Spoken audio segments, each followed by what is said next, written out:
ఇది బ్రౌన్ రైస్తో తయారు చేసిన పెరుగన్నం అండి. ఇది ఉదయంకే తోడుకుపోతుందండి. పెరుగు అంతా కలిపి నైట్ పెట్టుకుంటే బ్రౌన్ రైస్ ముందు నానబెట్టుకోవాలండి. మనకి కొంచెం ఎంత టైం ఉంటే అంత టైం వరకు నానబెట్టుకోవాలి. పాలు కాగించుకోవాలి. కాగించిన పాలు ఈ వండుకున్న బ్రౌన్ రైస్ రెండు కొంచెం మిక్స్ చేయాలండి. మిక్స్ చేసి అదేమో చల్లగా అయిన తర్వాత కొద్దిగా పెరుగు వేయాలి. అప్పుడే ఒక ఉల్లిపాయ, ఒక పచ్చిమిర్చి, కొద్దిగా కొత్తిమీర అలాగ వేసుకోవాలి. వేసుకుని తోడబెట్టేసి ఒక మూత పెట్టేయాలండి. బాగా కలిపితే అన్నము పాలు మొత్తం కలిసి బాగా ఊరుతుందండి.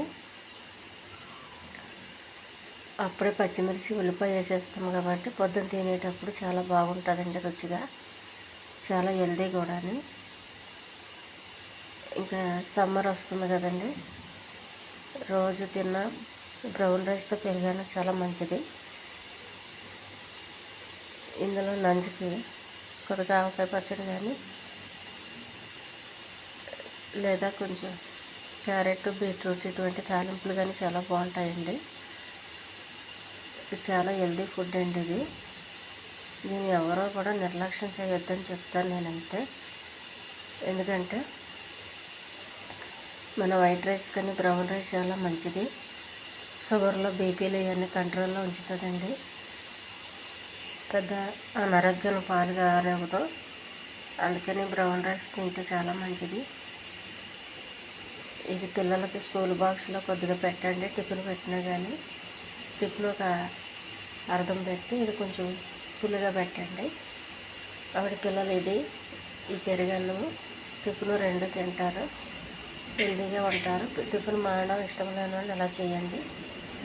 టిఫిన్ వద్దు అనుకున్న వాళ్ళు ఈ బ్రౌన్ రైస్ తింటే చాలా మంచిది. ఈ ఛానల్ నచ్చితే సబ్స్క్రైబ్ చేయండి, షేర్ చేయండి, లైక్ చేయండి. చాలా గుడ్ ఫుడ్ అండి ఇది. మేము ఇంట్లో అయితే రోజు నేను ఇది తినడానికి ప్రయత్నం చేస్తాము. ఇంట్లో ఎప్పుడో ఒకసారి టిఫిన్ చేస్తానండి. మిగతా టైంలో బ్రౌన్ రైసే చేస్తాను.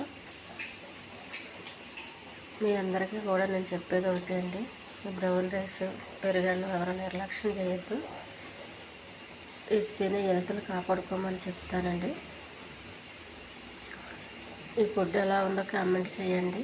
ఈ పెరుగన్నం మీరు చేసే కామెంట్కి నేను రిప్లై ఇస్తానండి.